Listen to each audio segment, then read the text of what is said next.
aceita ser trocado. Ele não aceita ser substituído. Dele é a honra, dele é a glória, e a outra ele não dá. Quando ele vê um povo que ele chama de menina dos seus olhos, servindo a outros deuses, Deus vai permitir a dor. Por quê? Porque a dor gera o clamor. Repete depois de a dor gera o clamor.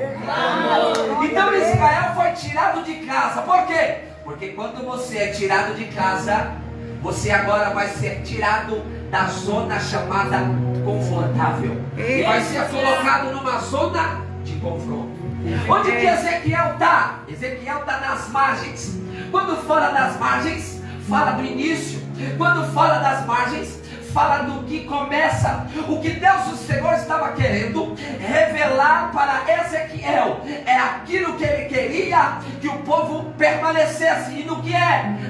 Sendo um remanescente, sendo um povo que permanece no primeiro amor, que permanece no vigor das primeiras obras. Quando Ezequiel ele está nas margens do rio Quebar, como eu li aqui o Salmo 137, alguém dos babilônios estava desafiando Israel, dizendo: canta agora, louva agora, prega agora, profetiza agora, mostra o teu potencial agora, sacrifica agora, acende incenso agora. Só que Israel pendurou as suas harpas, pendurou nos saltérios. Por quê? Porque longe de casa não dá para adorar, longe da zona confortável não dá para adorar. Só que Deus estava ensinando para Israel. Por quê? Porque o cativeiro é pedagógico. Repete mais uma frase, repete: a aflição é pedagógica. A aflição que Israel está vivendo é uma lição para nutrir a sua espiritualidade que outrora foi perdida.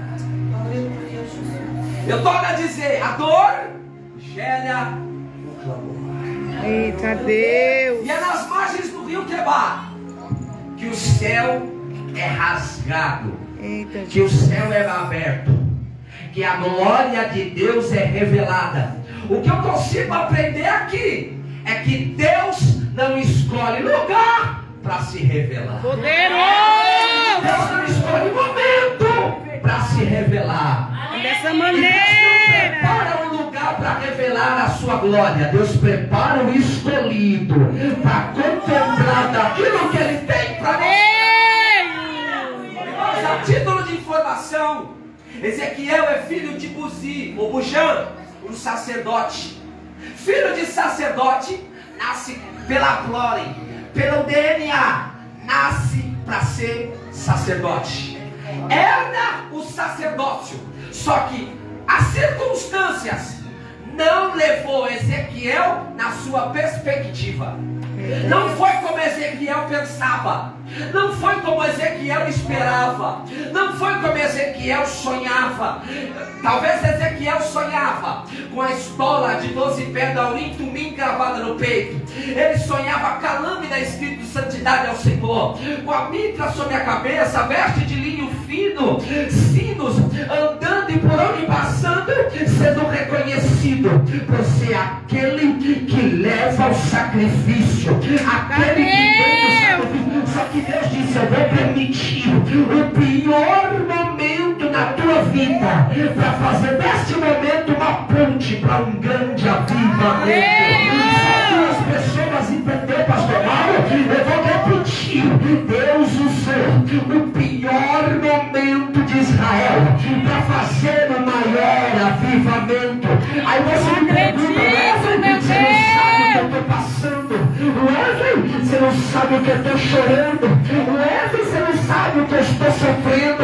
Você não sabe como está dentro da minha casa, você não sabe como está meu casamento, você não sabe como está dentro da minha empresa, você não sabe como que está no colégio de estudo. Deus está dizendo: eu estou permitindo o pior momento para você ser instrumento para um avivamento. Fiel e verdadeiro, Jesus é o teu nome. Capítulo 37. E eu vou entrar no tema: arrancado do vale da morte. Deus vai mostrar para Ezequiel a situação de Israel. Vai mostrar num panorama como Deus está olhando para Israel. Os babilônios não estavam enxergando como Deus enxerga, nem os israelenses estavam enxergando um ao outro como Deus o enxerga. E aí, nesse momento de medo, nesse momento de aflição, nesse momento de angústia, versículo 1, a mão do Senhor veio sobre Ezequiel. Eu quero dizer, quando Ezequiel não esperava, Deus se fez presente com ele. Deus vai se fazer presente com aquele que crê quando ele menos espera. Eu creio. Aleluia. Versículo 2: me fez andar ao redor deles.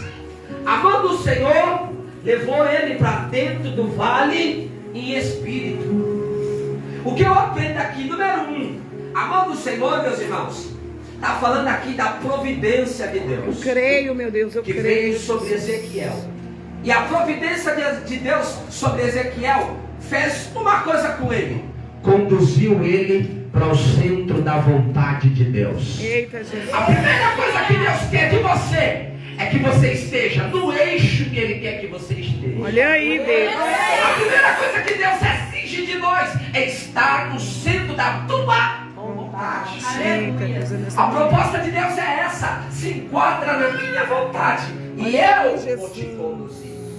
Porque tem muitos crentes que querem ir, mas não estão pedindo a Deus a direção. O salmista falou que a palavra é lâmpada para os seus pés.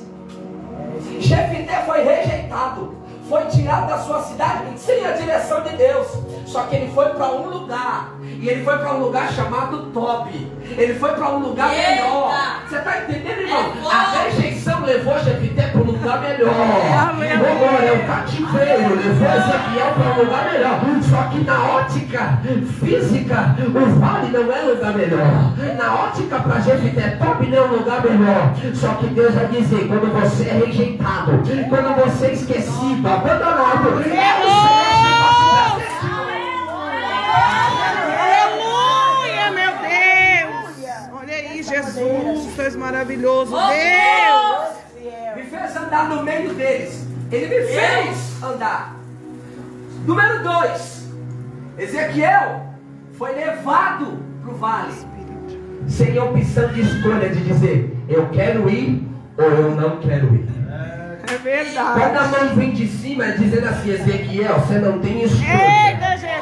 Quando você se submete ao Senhor, ao senhorio, quando você se submete à soberania de Deus, eu te conduzo para lugares desfavoráveis. Porque o que eu não vou fazer para você, vou fazer através de você. Só uma pessoa entendeu, essa é a frase da minha vida. Ezequiel, você vai para o vale, eu não vou fazer para você, vou fazer através de você. Aleluia, meu Jesus, eu acredito. Me fez Deus. andar no meio do vale. É mais ou menos assim: está dentro do vale, mas está parado, meu irmão. Meu Deus, Tem aleluia. muito Ezequiel assim, Olha aí, que Jesus. até entra na vontade de Deus, mas não faz a vontade de Deus. Não Eita, exerce é o fogo. ministério. Eita, Jesus. Está dentro do vale, mas está em inércia.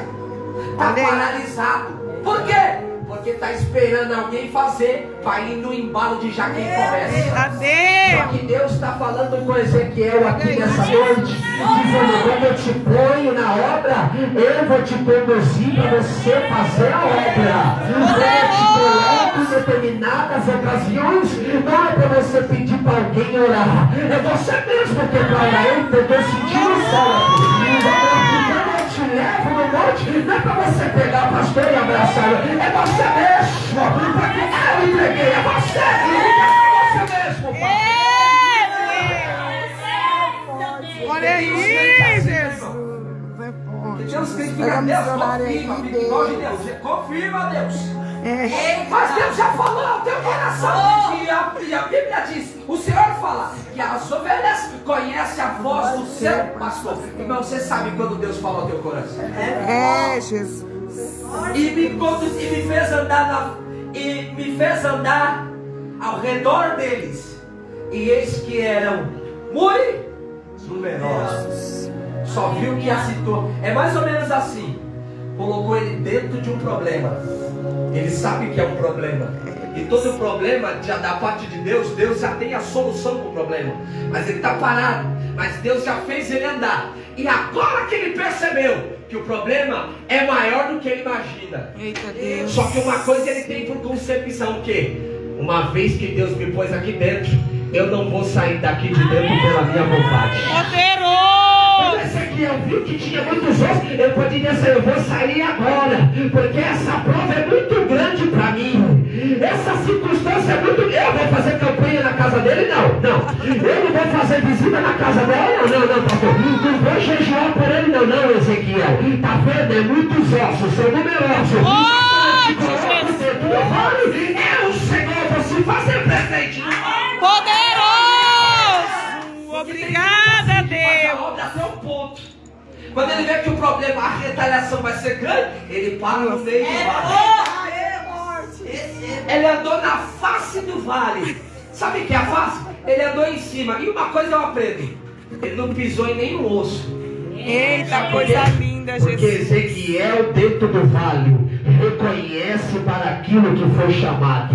Não quer passar, glória, eu estou sentindo Deus aqui, não quer passar em cima do ministério de ninguém. Está dizendo que se Deus me pôs aqui, vai se fazer presente comigo aqui. Osso seco é osso seco. Ezequiel. Mas agora, irmão, pode ser que agora a glória até cessa. Mas eu faço uma pergunta e depois você responde. Quem é você dentro do vale? Ezequiel ou ossos? Eita, glória, pastor. Estreou aqui. Mas eu vou pregar. Quem é você, meu irmão? Quem é você, meu dentro do vale? É osso seco ou é Ezequiel? Osso seco. Pode fazer um profeta, uma profetisa, para profetizar. E o que está no chão ser levantado para glória. Creio, meu Jesus. Aleluia. Nos ensina, Senhor. Aleluia. Me levou em espírito. Eu anotei aqui. E eu anotei aqui que o agir de Deus é do âmbito espiritual para o físico.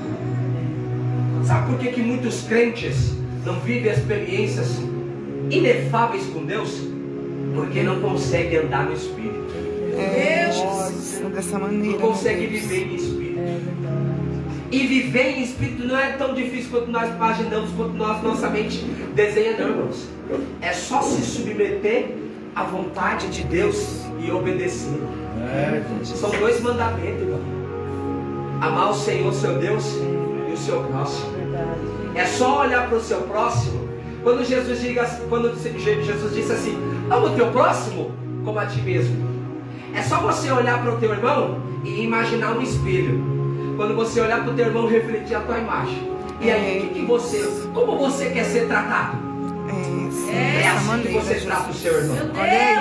Como você quer ser recebido? É assim que você recebe o seu irmão. Como você quer ser ouvido? É assim que você ouve o seu irmão. Poderoso. Quando nós entendemos esse princípio, muitas correntes de prisões caem na nossa vida espiritual. Aleluia. Mas vamos lá. 3, eu anotei aqui. E me pôs no meio do vale de osso seco. Que significa que Deus não só leva o homem para lugares favoráveis. Jesus. Porque o crente vem com o evangelho nessa perspectiva. Agora vai tudo melhorar. Olha aí. Tudo que era difícil vai se tornar fácil. Tudo que era distante vai se tornar próximo. Tudo que era complicado vai ser descomplicado. É ao contrário. É só você confessar o Senhor como seu único e suficiente Salvador, que o que você tinha muito, de uma vez só, se torna pouco. Do que você era muito, de uma vez só, se torna pouco. Olha Jó, perdeu tudo de uma vez, mas não perdeu a essência de uma vez. Meu irmão, pode perder tudo, sofrer o que sofrer. Eu sei, isso é uma frase difícil de pôr em prática, mas adore ao Senhor. O que ele fez? Ele rasgou as vestes, é humilhação. O que é cinza? Humilhação. Irmãos, é só você fazer o que Pedro escreveu à igreja. O que? Humilhai-vos debaixo da potente mão do Senhor. É só você declarar: Senhor, eu não posso, mas eu creio que o Senhor tem as coisas a fazer. Eu acredito. É só detalhe para o Senhor. É dessa maneira, Jesus. Dessa forma, meu Deus. E me disse: filho do homem, versículo 3, poderão viver estes ossos? E eu disse: Senhor Jeová, tu sabes. Eita Deus, eu creio. 5. Por quê? Por quê, irmãos? Que Deus perguntou para Ezequiel. Parece que Deus não sabia como agir. Parece que Deus não sabia por onde começar para colocar ele dentro de um vale e perguntar para ele se aqueles ossos secos podem ser reavivados. Quando Ezequiel fala: Senhor, tu sabes, isso aqui nos ajuda a compreender que Ezequiel está dentro do vale, foi conduzido a andar dentro do vale e não está entendendo o agir de Deus até aquele momento. E todo crente passa por essa fase. Está na obra, é obreiro, faz visita, vem para a consagração, participa dos departamentos, participa da atividade, mas não entende determinadas situações que vive em casa e interna no ministério. É verdade. Eu sempre digo isso quando eu estou conversando com os meus irmãos em Cristo, pastores, amigos, que a pior classe de pecado que existe são os pecados religiosos. São aqueles pecados que acontecem dentro da igreja. É verdade. São aqueles pecados que diácono cometem contra presbíteros, presbíteros cometem contra evangelistas, evangelistas cometem contra pastores, e toda a membresia junta se rebela contra os dirigentes. Eita Jesus. São aquelas raposinhas que Jesus disse, minha irmã. As raposinhas que destroem a vinha. Sabe aquela raposinha que assim está inconformada? Por que essa irmã tem que reger? Sabe aquela raposinha que por que só aquele irmão tem que estar na porta? Sabe aquela raposinha, por que só aquele irmão tem que pregar? Poderoso, tu és maravilhoso, Jesus. Só a missionária vai visitar? Só aquele irmão está ali. Eita Deus. Irmão, sabe o que é isso aqui? Poderão esses ossos reviver? Olha aí, meu Deus. Pega aí, Jesus. Como que você está compreendendo? Como que você está entendendo? Como que você está discernindo? Olha o que Paulo falou para a igreja, irmão. É necessário, imagina ouvir isso, pastor. É necessário que haja entre vós dissensão.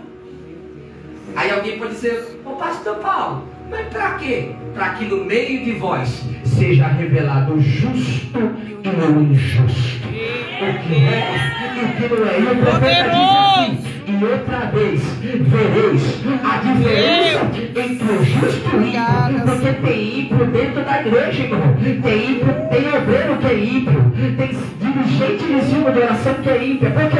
Porque não age como Cristo, não.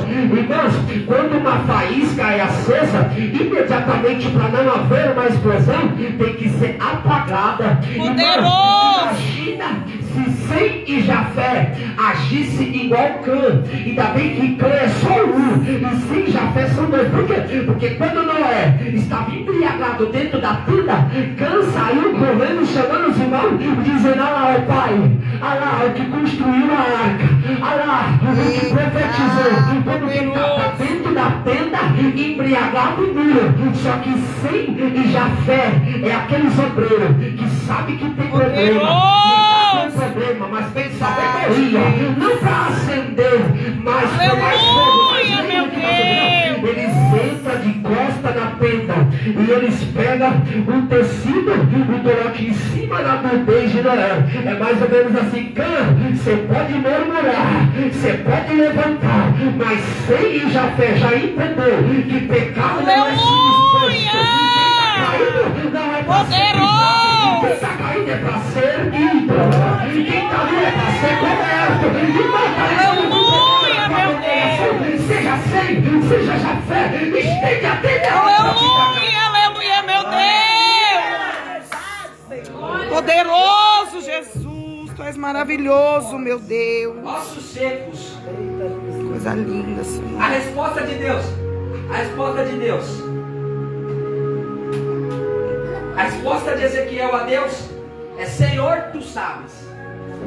É mais ou menos assim: eu não sei, não estou entendendo, mas o Senhor sabe. Estou aqui, já me conduziu para andar, mas vou ficar aqui dentro. E o Senhor faz o que o Senhor quiser. É desse jeito. O Senhor faz o que o Senhor quiser. O Senhor faz aquilo que lhe apraz. Só que os crentes hoje não estão mais assim. Jesus. Senhor, Senhor, se for da tua vontade. Não, Senhor, o Senhor tem que fazer. Não, Senhor, o Senhor tem que abrir. Não, o Senhor tem que operar. É como se o servo mandasse no Senhor. Só que, irmão, isso é antiquado.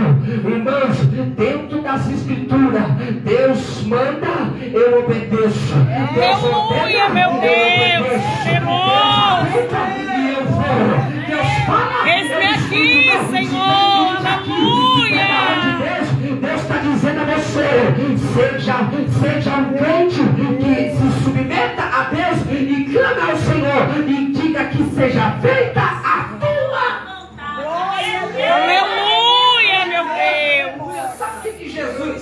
Aí alguém disse assim: mas Jesus está lá no Getsemane, pedindo para não tomar do cálice da ira de Deus. Mas todavia, Eu digo comigo: a maior dor de Cristo não foi na cruz. A maior dor de Cristo foi no Getsemane. Foi tomado o cálice da ira de Deus. Ele disse aquilo que o salmista falou: Eloi, Eloi, lama sabachthani. Deus meu, Deus meu, Deus meu, Deus meu, por que me desampara? Aí ele fala assim: se possível, afasta de mim esse cálice. Aí está o segredo: mas todavia seja feita a tua. Aleluia, meu Sabe o que Deus. Jesus? Verdade. Sabe o que Jesus estava dizendo? Se possível, afasta de mim esse cálice.